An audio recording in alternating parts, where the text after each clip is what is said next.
This year at Bard Graduate Center, we're considering the overarching question, how do we know?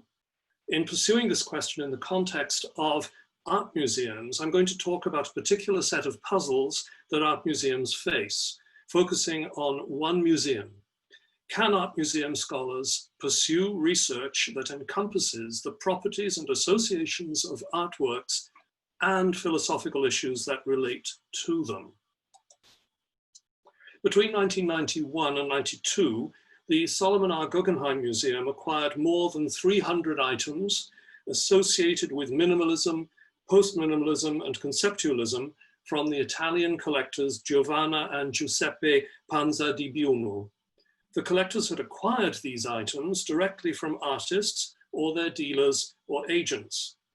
The artists include a number who came to prominence in the 1960s and 70s, including Carl Andre, Dan Flavin, Robert Irwin, Donald Judd, Robert Morris, Bruce Nauman, Lawrence Weiner, and Doug Wheeler.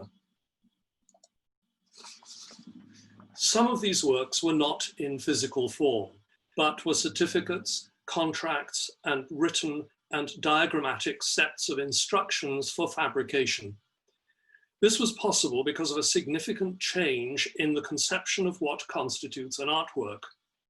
In their various ways, the artists concerned had relinquished reliance on personal craft and even on the artwork as necessarily being instantiated in permanent physical form.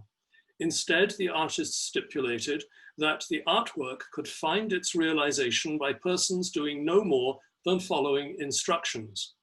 In some instances, fabricators could reconstitute a work in a new iteration, or even adapt it according to circumstance.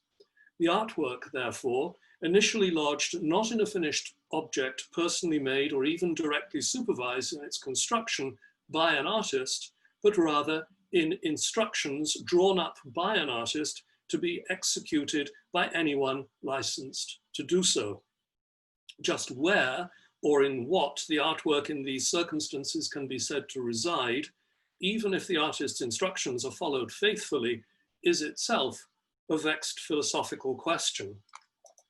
Certificates, contracts, and written and diagrammatic sets of instructions for fabrication, and any fabrications associated with them, present a novel challenge for museum audiences and museum scholars alike. Indeed, the puzzles that museum scholars face in such circumstances proliferate beyond questions of care. Now, care encompasses object definition and status designation, management, storage, material analysis and conservation, display, and publication.